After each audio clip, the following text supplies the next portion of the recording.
Hello అండి. నేను మీ డాక్టర్ రవీందర్ బేతి. స్పనేషియా spine pain ortho sleep centre మనది. ఈరోజు మనం ఓజోన్ ఏమిటి? ఇది మెడికల్‌గా మనకున్న రకరకాల ప్రాబ్లమ్స్‌కు ఎలా ఉపయోగపడుతుంది అనేది మాట్లాడుకుందాం. ఇదేంటి ఓజోన్? ఇదేదో పైన ఉంటుంది గదా! ఆకాశంలో ఆక్సిజన్ నుంచి తయారైతుంది. కానీ మనం అల్ట్రా వయలెట్ రేస్ నుంచి మనల్ని రక్షించడానికి ఆకాశంలో ఉండే ఒక పొర అని మాత్రం మనకు తెలుసు. మరి అది మెడికల్‌గా ఉపయోగపడడం ఏంటి? ఇవన్నీ మనం ఒక్కొక్కటి తెలుసుకుందాం. అవును. ఓజోన్ అనేది ఆక్సిజన్ నుంచే తయారైతుంది. ఇదొక సూపర్ మాలిక్యూల్ అన్నమాట. మాలిక్యూల్ అంటే ఆటమ్స్ తోటి తయారైతుంది మనకు తెలుసు గదా! ఆక్సిజన్ అనే దాంట్లో ఎన్ని ఆటమ్స్ ఉంటాయి? 2 ఆటమ్స్. మరి ఓజోన్ గూడా ఆక్సిజన్ ఆటమ్సే గానీ ఒక్కొక్క మాలిక్యూల్‌లో 3 ఆటమ్స్ ఉంటాయన్నమాట. ఇది సూపర్ మాలిక్యూల్. కానీ చాలా అన్‌స్టేబుల్‌గా ఉంటుందన్నమాట.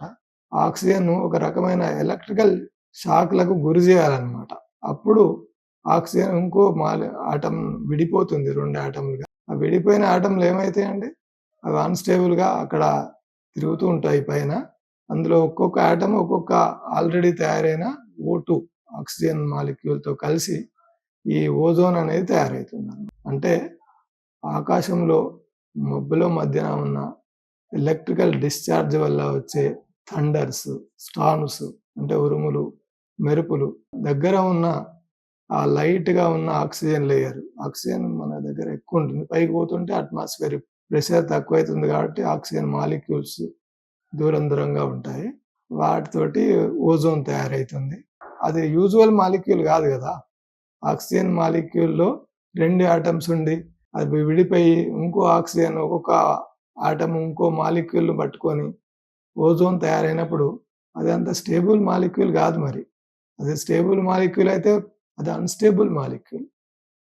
అలాంటి unstable molecule ultraviolet rays నుంచి ఎలా కాపాడుతుంది అంటే రెగ్యులర్‌గా ఆకాశంలో ఉరుములొస్తుంటాయి, మెరుపులొస్తుంటాయి. అక్కడున్న ఆక్సిజన్‌ను కాన్స్టెంట్‌గా అది ఓజోన్‌గా మారుస్తుంటది.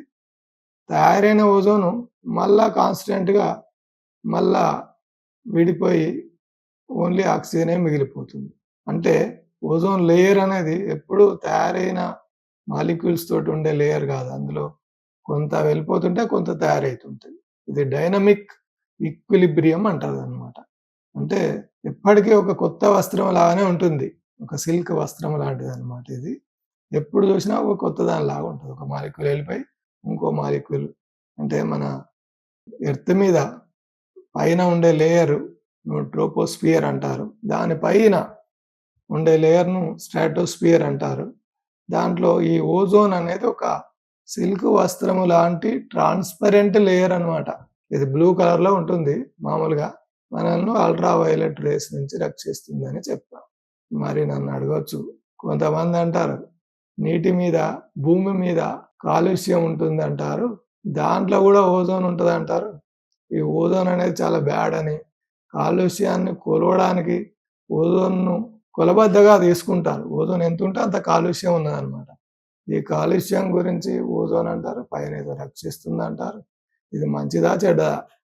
అనే అనుమానం మీకు రావచ్చు.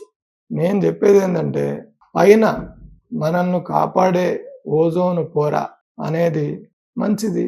అదే భూమి ఉపరితలం మీద, నీటి మీద గాని, భూమి మీద గాని కాలుష్యాన్ని క్యాటలిస్ట్‌గా చేసుకొని అల్ట్రా వయలెట్ రేస్ గనక మన కింద అనుకోకుండా వచ్చినప్పుడు అక్కడున్న ఆక్సిజన్ నుంచి తయారయ్యే ఓజోన్ మాత్రం అది కాలుష్యకరమైన ఓజోన్.